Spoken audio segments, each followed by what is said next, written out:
न्यायिक एसआईटी का गठन की मांग के चलते क्रमिक मांग, भारतीय जेलों को वर्क स्टेशन बनाओ। संपादक मुश्ताक अहमद मंसूरी की रिपोर्ट। आज गरीब शक्ति के पदाधिकारियों ने एक बड़ी मांग, भारत में न्यायिक स्तर पर हर जिले में विशेष जांच दल का गठन होना चाहिए ताकि पुलिस थानों और न्यायालयों में बदले की भावना से दर्ज होने वाले झूठे मुकदमों में बेगुनाह लोगों को अपराधी न बनना पड़े। इस मौके पर संगठन के प्रमुख मनोज विकेट ने कहा कि आज हमारे भारत में भारत के संविधान के अनुपालन गृह मंत्रालय, सुप्रीम कोर्ट तथा मानवाधिकार आयोग भारतीय कैदियों और बंदियों को जेलों में कई मौलिक अधिकारों को मान्यता देता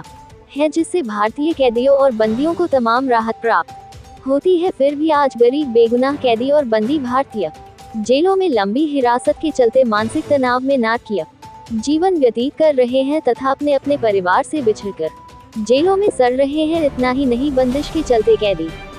और बंदी मौत मांग रहे हैं। नेताजी बोले, भारतीय जेलों में देखा जा रहा है कि कैदियों के पुनर्वास के लिए राज्य और केंद्र सरकारें तमाम रोजगार योजनाएं जेलों में चलाती हैं, लेकिन आज इन योजनाओं का जेलों में घोटाला चल रहा है। जेलें तपस्या एवं सुधार गृह नहीं बल्कि मौत गृह बने हुए हैं। इसीलिए नेताजी ने जेल प्रशासन को चुनौती देते हुए कहा कि भारत में जेलों को सरकारी मौत गृह न बनने दे, साथ ही भारतीय जेलों को सरकारी मौत गृह से बदलते हुए देश की प्रत्येक जेल में एक बिग औद्योगिक फैक्ट्री की स्थापना करते हुए जेलों को वर्क स्टेशन बनाने के आदेश पारित करे। इसी मौके पर संगठन के विकास माथुर एडवोकेट ने कहा, हमारी मांग भारतीय जेलों को वर्क स्टेशन बनाया जाए सराहनीय कदम है। यदि मांग पूरी नहीं होती है तो हम मांग हेतु बरेली मंडल में पदयात्रा निकाली जाएगी। ज्ञापन देने वालों में रंजीत सिंह,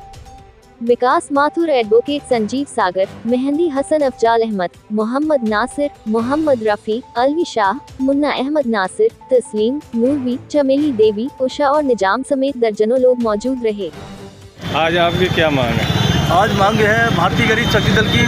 पूर्ण समय से ये मांग चल रही है कि बरेली समेत भारत के सभी जिलों में झूठे मुकदमे जो थाने के होते हैं या अदालतों के होते हैं उन पर प्रतिबंध लगाने के लिए न्यायिक स्तरों पर एसआईटी का गठन होना चाहिए, यानी कि विशेष जांच दल, ताकि थानों के मुकदमे दर्ज होने के बाद या न्यायालय में भी मुकदमे दर्ज होते हैं तो उनकी जांच एक एसआईटी विशेष जांच दल संस्था में अगर चली जाती है तो उसमें मुझे लगता है कि हमारे जो बेगुनाह साथी जो जेलों में आज सड़ रहे हैं उनकी सजाओं पर प्रतिबंध लग सकता है। इसी मांग के साथ हमारी न्यायिक एसआईटी की मांग संपूर्ण भारतवर्ष में चल रही है। इसी क्रम में हम लगातार ऐसी मांगें उठा रहे हैं जो वास्तव में जनता के और कैदियों के हित में है। आज हमारी 6 मांग है। 6 मांग के अंतर्गत हमारी ये मांग है कि भारत के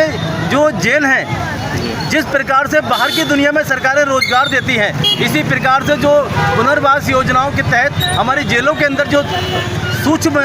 दर्जे पर जो रोजगार दिया जाता है उसकी हम लोग विरोध करते हैं और ये मांग करते हैं कि भारत की जेलों को वर्क स्टेशन बना दिया जाए। यदि वर्क स्टेशन बना दिया जाएगा तो मुझे लगता है कि हर कैदी और बंदी के लिए जेलों के अंदर भी एक बड़ा रोजगार या प्रशिक्षण जैसा रोजगार मिल सकता है, ताकि वो उसकी अगर दिनचर्या जिस प्रकार से बाहर नौकरी की या बेरोजगारी में रोजगार की बन जाती है, इसी प्रकार जेलों में बन जाती है, जिसका सबसे बड़ा फ़ायदा हमें ये मिलेगा कि हमारे भारत के अंदर अपराधियों की संख्या कम होगी और सज्जन पुरुषों की संख्या ज़्यादा होगी। और इसी के तहत रोजगार अगर मिल जाएगा तो हमारे साथियों को रोजगार भी मिलेगा और बेरोजगारी दूर होगी और भारत भी हमारा अपराध से मुक्त होगा। यही हमारी मांग के चलते आज हमारी 6 मांग है और हम सरकार के महामहिम राष्ट्रपति महोदय से और माननीय प्रधानमंत्री महोदय से और भारत के सभी मुख्यमंत्री महोदय से ये अनुरोध करते हैं कि भारतीय गरीब शक्ति की समस्या पर ध्यान दें और ध्यान देकर एक विशेष जांच दल न्यायिक स्तर पर एसआईटी का गठन करें और ताकि झूठे प्रतिबंध लग सके। जय हिंद, जय भारत।